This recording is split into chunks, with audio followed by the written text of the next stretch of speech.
Hey, I'm Aria. Let's make Excel. Today, the date function. It builds a real Excel date from three numbers, year, month, and day. Simple on its own, but combined with year, month, and day, it becomes a date arithmetic powerhouse.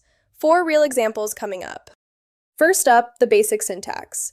We want to type a hard-coded date for Charizard's capture, January 15th, 2024.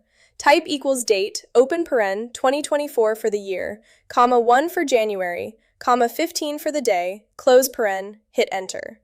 Date builds a real serial number for that day, and Excel formats it as 1/15/2024. Two big tips. Always use 4-digit years to avoid ambiguity, and make sure your cell is formatted as date so the number shows up as a calendar date. Now date gets useful. Instead of hard-coding values, we feed it other functions. We want the first day of the month Blastoise was captured. Blastoise's date is in L3, January 18th, 2024. Type equals date, open paren. Year argument, year, open paren, L3, close paren. That returns 2024, comma. Month argument, month, open paren, L3, close paren. That returns 1, comma. Day argument, just the number 1 since we always want the first of the month. Close the outer paren, hit enter.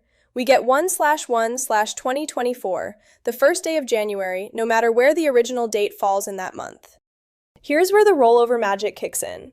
We want the first day of the month after capture. Same pattern, but we add 1 to the month. Type equals date, open paren, year of L3, comma, month of L3 plus 1, comma, 1, close paren, hit enter. Blastoise was captured in January, so month returns 1, plus 1 is 2, and we get 2/1/2024, February 1st. The cool part, if the original month had been December, month plus 1 would be 13. Excel rolls 13 into January of the next year automatically. No edge cases.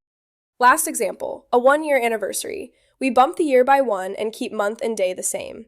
Type equals date, open paren. Year, open paren, L3, close paren, plus 1, comma, month, open paren, L3, close paren, comma, day, open paren, L3, close paren, close the outer paren, hit enter.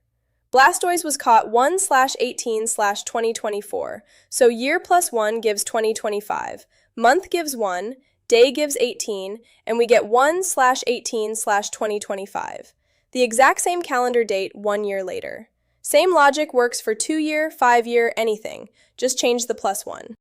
So that's date, one function that builds a real Excel date from year, month, and day numbers, returning a serial number that Excel displays as a calendar date. Combine it with year, month, and day to do date arithmetic on any field, first of the month, last of the year, anniversaries, due dates. And the rollover behavior means you never have to worry about edge cases like month 13 or day 32. Excel sorts it out. That's how you make Excel. And if you want to take your date formulas and turn them into a web app your whole team can use from any browser, check out SpreadsheetWeb. Your formulas, your logic, live on the web with no coding required. Link is below.